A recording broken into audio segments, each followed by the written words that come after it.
Yeah, we back. We're gonna go ahead on and round it out for the NFC. Now we're getting ready to do the NFC West. Obviously, I got the Rams winning the NFC West, and actually got the Rams possibly going 13-3. I think they're one of the better teams in the league. Period. They're young. I think they're still hungry. I think they got maybe a little bit overconfident a little bit there last year because I thought they would probably beat it. Beat Atlanta, but like that experience comes in. But the funny thing about when people talk about, oh, this team is inexperienced, they're this, they're that, and stuff like that, well, the way you get experience is by playing.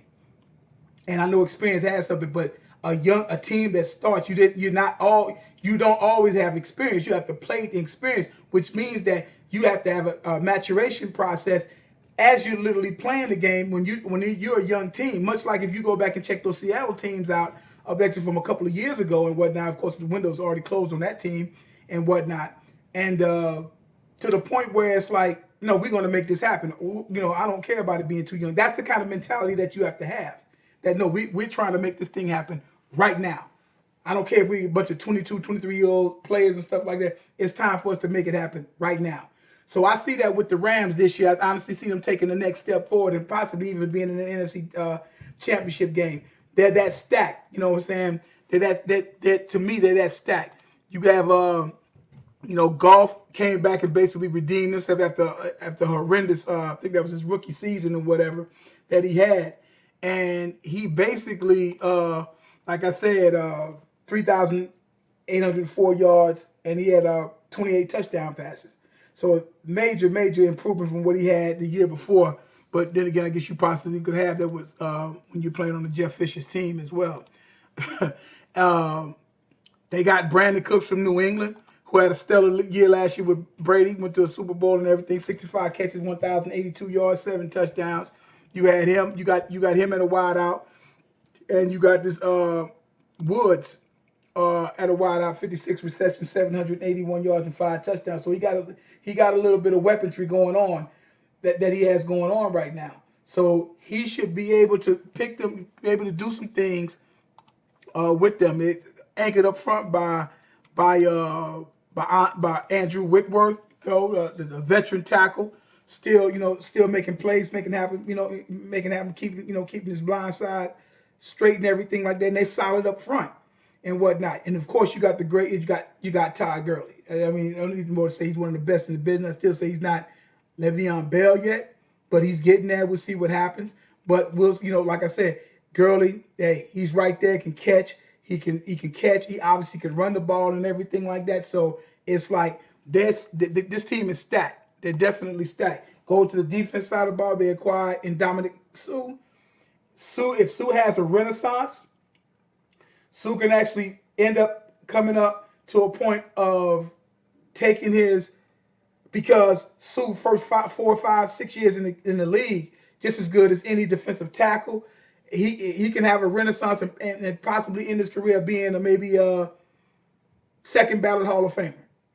Are they going to give him some slack for the dirty stuff? But I honestly think if he can finish off the next 3 or 4 years on a solid note and doing his thing, I think Sue will do that. But I think Sue's going to bring veteran leadership. He's going to help the great Aaron Donald out, no doubt. And then you have Michael Brockers on the other end, because they're playing 3-4, and they're going to have Donald playing the right defensive end, which I know sometimes they're going to move him in sometime and move close. I know them 3-4 things are going to change up here and there. You have, at linebacker, you got Corey Littleton, and Matt Longasry. I think that's his name, if I'm not mistaken. But we'll see what happens there. But their main acquisitions, Aqib Talib, you have him at the cornerback position, and you have Marcus Peters, because Talib come from Denver.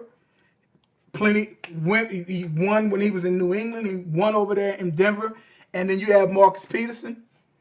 You have Marcus Peterson coming off of a Pro Bowl year. He's representing one of the better corners in the league, and they got that tandem. And you got them guys back there, Johnson and Longyear back there, and say these guys are stacked. These guys are stacked, and I still don't see no reason why they shouldn't win the West. And a 13-3 record, a better record than what they had last year. Second place, I got going to Seattle. Now, this is for sure. This now is officially, this is officially, uh, Russell Wilson's team now. This is his team. Them guys keep him clean up front. He still has Doug Baldwin at the wide receiver position, one of the most underrated receivers there. You got Lockett, very fast, speedy. They need to get some stuff out of. They need to get some things out of Chris Carson and possibly even Rashad Penny, the rookie. So if they can just do, because he came on and they were playing 80% of their doggone offense. Wilson does what Wilson does. These other guys contribute and do what they're supposed to do. They can be some. I got them second. They came on strong latter part of the year. And, we're going to see what happens with those guys there. You go to their defense. Like I said, Legion of Doom is really no longer there anymore. Them guys are gone. I guess Cam Chancellor's still hanging around or whatever. Earl Thomas is questionable with him. We don't know what's going to happen with him. But a lot of these guys are gone. You still got the great Bobby Wagner there.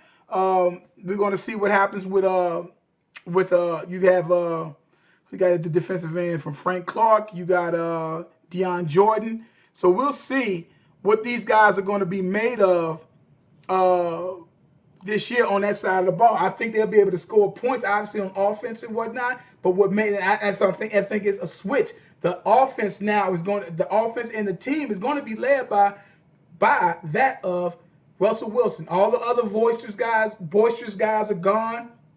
Bennett's gone. He's gone. You got them other, Earl Thomas. I think he's still going to be there and whatnot. I'm not thinking Cam Chancellor's going to play. And my man, the cornerback, I'll talk about him later on. He's no longer there. So we'll see, what ends up happening with them. But that leadership, where it was the defense who basically led that team, it's Russell Wilson time, and this is time for him to take that step from being a very good, very, very, very good quarterback who's won some games, who's been to 2 Super Bowls and has won a Super Bowl. It's time for him to go to great status now. It's time for him to start cementing his legacy the next 4 or 5 years of becoming a great quarterback and whatnot, and possibly a Hall of Famer. And I was talking about Richard Sherman, the other cornerback that left. Third, and like I said, I got Seattle probably 11-5. 11-5. We're going at 11-5. That's what I'm gonna deal with Seattle. San Francisco. We go to San Francisco. Let's go check them guys out. San Francisco. Well, it's all about Jimmy Garoppolo, and they gave him all that money based upon the 5 games he played for him last year and the 2 games that he played over there in New England that he started. So he's 7-0 right now, as they say, and whatnot. And all that. So with Jimmy, so Jimmy G, who does he have? He has Pierre Garçon, solid veteran wide receiver. You got him. You got who he has at the tight end position, George Kittle, and another wide receiver. You have Marquise Goldwyn, who's a pretty good one, and everything. Pretty good one at 56 receptions for 962 yards. Only had 2 touchdowns, but this is only So we'll see what happens with him. And these guys being in the mix of catching balls for Jimmy G and seeing what they're going to do. But Pierre Garçon, he's got to make the thing really happen. You still got I think Joe Staley, if I'm not mistaken. Got Joe Staley at the offensive tackle position. And anchoring that thing down there, and some of the other guys there. But we'll see what happens with him. I say jury's still out on Jimmy G. I say he hasn't done that. I say now he gets to play a full season. I've already done pieces on this about this guy. We're going to see what he does this year. Like I said, I got them going 3rd, possibly 9-7. They might get a 10-6 record. I don't know. But in my opinion, like I said, all those people that hate on Colin Kaepernick and everything, like I said 100 million times. And I've said it over and over and over again. I've said, unless he has to go 12-4. He has to go 12-4. He has to do something. He has to be better than Jeff Garcia. He hasn't done what Jeff Garcia's done. I'm not even because Jeff Garcia never even went to the Super Bowl. So I'm gonna stick to Jeff Garcia. All right. We see what happens there. You go to their defense. Their biggest acquisition, obviously, was Richard Sherman, their cornerback, the great Richard Sherman, possibly Hall of Famer. That was a big move for them. You have, they got some few players here. We'll see what happens with Reuben Foster. I did a piece on him. We're going to see if this young man is going to do what he is going to come out to be a great linebacker. I mean, all this personal stuff. Hopefully he gets everything together and all will work out for him. But we'll see. We'll eventually end up seeing what's going to happen with the young man. If he gets it together, he's going to be a force in the middle. You have along with him, you have Reuben Foster, Malcolm Smith, and you have Solomon Thomas. On up front, you have Eric Armstead, Earl Mitchell, Foster Buckner. So we'll see what happens with these guys. If these guys can get it together, like I said, Richard Sherman has to get that defense going. He has to get them going and has to get them popping off. But like I say, with them, possibly 10-6, 9-7. But you know what? I'm gonna give them 9-7. That's what I'm gonna give them. I'm gonna give them finishing third. And whatnot. Cause I still say we'll see what happens with Jimmy G. Jury's still out as far as I'm concerned. And we get in the last and final thing. We get into the Arizona Cardinals. They got Sam Bradford. Sam Bradford's injury prone.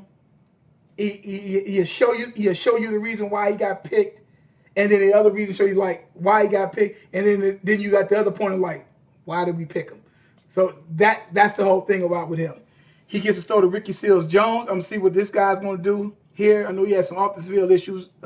They have David Johnson back, and that's a great thing for a quarterback like this Sam Bradford. If Sam Bradford can stay healthy and be solid, get the ball. You still got Larry Fitzgerald, who still have a little bit left in the tank and everything. You have Bryce Butler at wide receiver. You have him. So we're going to see, like, he's going to make a calling. He's going to get some things done. Ricky Lee Jones turned him into a tight end. So it's going to be interesting to see actually what goes on with him. We'll have to see. They got, Josh Rosen is the third. That's the rookie that they picked in the first round and everything. But Sam Bradford, this is his position to lose. If he's going to lose it or whatever, it's his to keep or to lose.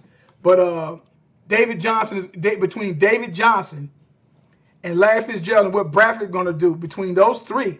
That's going to determine what this team is going to do. That's going to determine what they're going to do. Mainstay on there on defense, obviously, is Chandler Jones. All right, he does what he does again and get some of these other guys. Of course, you still got the great Patrick Peterson there. You got Peterson there. You got this kid Buda Baker, who I think they got picked from. I think he was out of Washington. It's going into his second year. See what he's going to end up doing and whatnot. They can be something, but it's like I don't know because I don't trust their quarterback positions. I don't see what's going to happen. Patrick Peterson's still one of the best in the game. But we'll see. We got Chandler Jones. So, like I say, I kind of got them finishing last. Maybe, I don't know, 8-8, maybe 8-8, 7-9. I'm not trusting their quarterback play. I'm not trusting their quarterback play, with them, and that's the issue that I have with them guys, the quarterback play with them guys. I really don't trust that, and we'll see what happens. We will have to see eventually what happens with these guys. But like I say though, I don't trust their quarterback issues, and we're gonna have to see what these guys are going to do in the long run for this team as the season wears on and whatnot. Things can change. Like I said, nothing is guaranteed. So things can change. But we will see what ends up happening on this when it comes to this situation here, when it comes to Arizona Cardinals. But they got to tighten up on that quarterback situation. They got to get somebody to make sure to get the ball to Larry Fitzgerald. I just don't think that Bradford is going to stay healthy. That's just his MO. If he stays healthy, if he can give them 10 games, I can see them possibly going 6-4. First 10 games. And they could possibly squeak out another 3 or 4 more wins. They can possibly go 10, like I said, but for 10 games, Sam Bradford has got to play at least 10 games. If this team is going to even get in a playoff or finish better or even compete for this division, they got to get 10 games out of Bradford. They can't keep getting 3 and 4 games for Bradford. Oh, he looked good for 3 or 4 games. Check him out. I've already done pieces on these guys. These guys, he can do this and he can do that, but at the same time, like when the last time this kid played 16 games? Okay?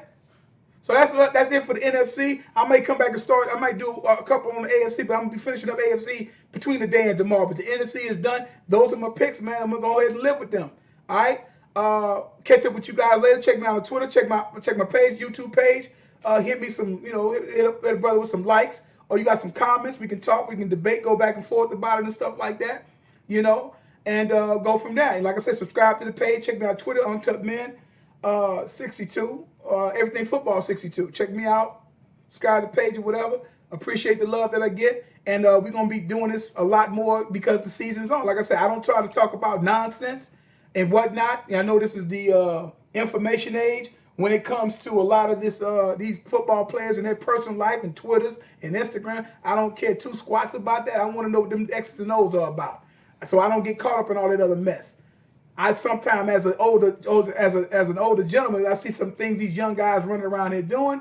I'll make a comment like, "You need to tighten that up." That's just but that's just me on some father type shit. So check me out and whatnot. And like I say, I'll probably come back a little bit and hit some AFC. That'd be a little bit later on this evening. All right, you guys have a good one.